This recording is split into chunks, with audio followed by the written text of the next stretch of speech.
I was trying to buy something from somebody a few months ago, and they sent me their Calendly link.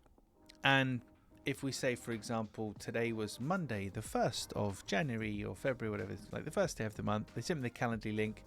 From the 2nd onwards, they were available, and pretty much 9 a.m. to 5 p.m. There's only a couple of gaps that were missing.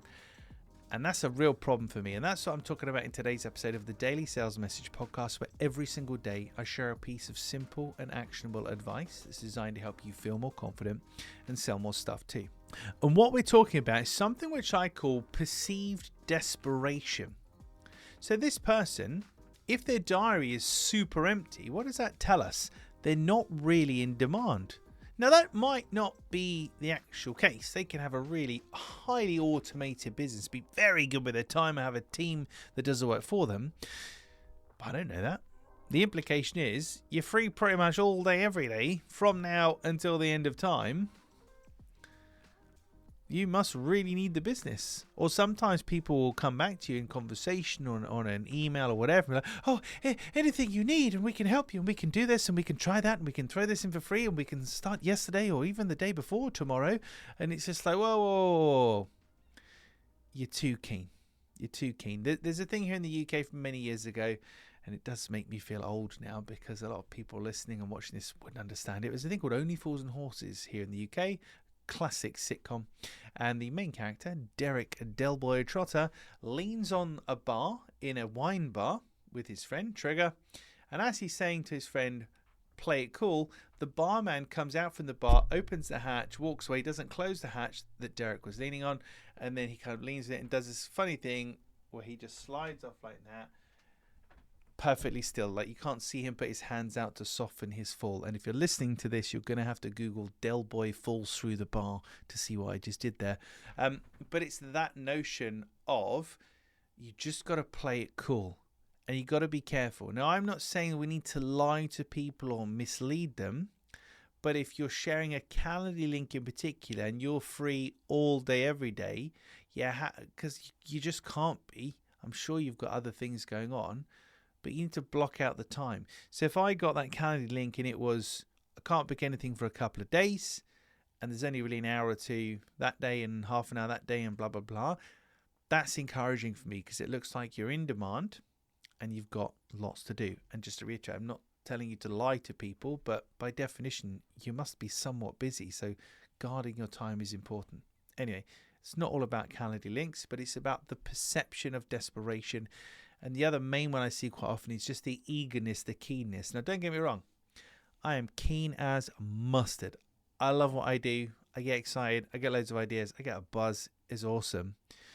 But I also have to rein myself back in. I have to rein myself back in and remember what I do for the people buying it from me is really difficult. They can't do it. That's why they're coming to me. I spent absolutely years working all this stuff out and mapping it out to the nth degree. And I know it gets results because I've got hundreds and hundreds of clients that I've worked with and over 500 people on LinkedIn that have said nice things about me on the internet. So I know it works. And you have to stay firm to that, because if you detach from that and fall into this, oh, whatever you want, well, if you want me to wash your car, I'll come and do that, no problem.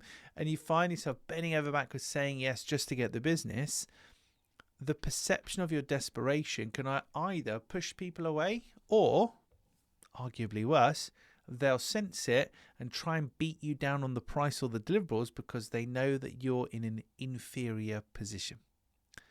So there's no quick fixes here, but the way I found to deal with it over years, it's not even the way I found to deal with it, it's just my natural disposition, is to always come across as cool, calm, and collected. I would love to work with you, but the decision is yours. So I'm not overly keen. I'm certainly not overly available. Excuse me. I'm certainly not overly available, although I do need a drink. But I'm certainly not desperate either. And that's the difference. And even if I sat here with my last 50p and the electricity's about to go out because I'm totally broke as a joke, I would still behave in the same way, because desperation is a repellent for buyers. If you're desperate, it implies you're probably not very good at what you do, which just raises alarm bells for your buyer.